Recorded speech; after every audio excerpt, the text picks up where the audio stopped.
हिंदी के राइटर किस तरह करते हैं। मुझे यहाँ जिस चीज़ ने आने पर मजबूर किया वो हिंदी राइटर्स किस तरह उर्दू लेखन के परे बम्बई को देख रहे हैं, बम्बई के जीवन को। यहाँ पे क्राइम राइटर्स शायद ज़्यादा हैं, जर्नलिस्ट ज़्यादा हैं, लेकिन नॉवेल में किस तरह बम्बई को डील किया गया है, शायरी में किस तरह डील किया गया है, ये सब कुछ देखना, सुनना और इन लोगों से मिलना शायद मैं चाहता था, क्योंकि बम्बई मेरे लेखन का सब्जेक्ट है बहुत बड़ा। मेरे कुल वैसे मेरी 11 किताबें हैं, जिनमें 7 नॉवेल हैं। मेरा पहला नॉवेल नखलिस्तान की तलाश 2004 में छपा और उसके 1 साल बाद उस पर FIR दर्ज हुई और फिर मैं जेल गया और फिर मुझे कॉलेज में मैं पढ़ाता था, वहाँ से मुझे रिज़ाइन करना पड़ा और 10 साल तक वो मुकदमा बम्बई की अदालत में चलता रहा। फिर उसके बाद वो केस खारिज हो गया, लेकिन इस दौरान मैंने लिखना छोड़ा नहीं हूँ। क्या बात है? लिखने की जर्नी कंटिन्यू रही, क्योंकि मेरे नॉवेल पर जिस सेक्शन को ऑब्जेक्शन था वो सेक्शन हमारे यहाँ हमेशा से स्ट्रॉन्ग रहा है, उर्दू में ज़्यादा रहा है, हिंदी के राइटर्स का शायद वो एक्सपीरियंस ना हो।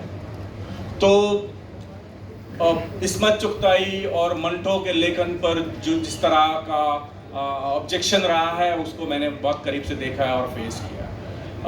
लेकिन मैं उर्दू वाला नहीं हूँ, मैं कोंकणी मराठी हूँ। मेरी मदर टंग कोंकणी है, जो मराठी से बहुत करीब है। तो मैं एक तरह से मराठी कल्चर को रिप्रेजेंट करता हूँ मेरे राइटिंग में। तो मराठी कल्चर के साथ जो बम्बई का और महाराष्ट्र का और हमारी पूरी एक संस्कृति का रिश्ता है, वो उर्दू के किसी राइटर का उसके साथ उस तरह से रिश्ता नहीं है।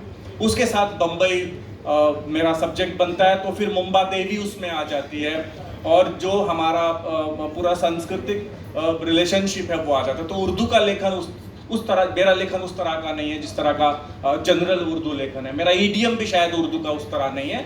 बावजूद इसके मुझे शायद उर्दू में जो मोहब्बत मिली वो आई थिंक मेरी खुशकिस्मती है।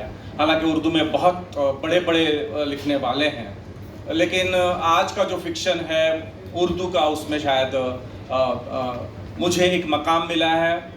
और उसकी एक बड़ी वजह ये नॉवेल रूजिन है, जिसको साहित्य अकेडमी अवार्ड मिला था। लेकिन उस अवार्ड के मिलने से पहले इसका जर्मनी में अनुवाद हुआ और मैं शायद और खुशनसीब था। स्विट्ज़रलैंड के गवर्नमेंट ने हिंदुस्तान के साहित्य पर एक 3 दिन का प्रोग्राम रखा था। वो मेरा जर्मन नॉवेल का अनुवाद स्विट्ज़रलैंड में लॉन्च हुआ, तो स्विस गवर्नमेंट ने इनवाइट किया था। फिर हमने बम्बई के बारे में वहाँ पर बहुत सारी बातें की। उसके बाद जब जर्मनी में किताब छपी तो फ्रेंच वाले पीछे नहीं रहना चाहते, तो फ्रेंच पब्लिशर ने कांटेक्ट किया। उससे पहले लेकिन पेंगुइन से ने इसके राइट्स खरीदे, तो पेंगुइन इंडिया ने इसको अंग्रेजी में पब्लिश किया है। उसके बाद वानी ने हिंदी में इस नॉवेल को पब्लिश किया है।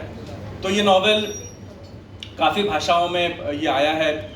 जर्मनी में मैंने कई यूनिवर्सिटीज़ में इस नॉवेल पर और बम्बई के लोग और बम्बई के लोगों की ज़िंदगी, बम्बई में राजनीति ने लोगों के साथ क्या किया है पिछले 30, 40, 50 वर्षों में, बम्बई का सोशियो पॉलिटिकल जो पूरा एक एटमॉस्फेयर था, मेरा ख्याल है कि आप लोग भी थोड़ा बहुत सुनते हैं, तो वो कैसे पॉलिटिक्स ने अफेक्ट किया है, मज़हब और सियासत किस तरह से लोगों को एक्सप्लॉइट करता है, वो एक बहुत बड़ा थीम है। मज़हब और सियासत अपने इक़्तिदार में रहने के लिए जो सारा षड्यंत्र रचाता है, जिस तरह से लोगों को डिवाइड करता है, जिस तरह से फसाद को ऑर्केस्ट्रा में बदल देता है और इंसानी ज़िंदगी और इंसानी खून को सस्ता बना देता है।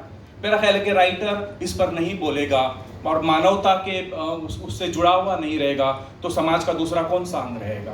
तो ये राइटिंग का कल्चर है, राइटिंग का जो धर्म है, मैंने उस धर्म को निभाने की थोड़ी बहुत कोशिश की।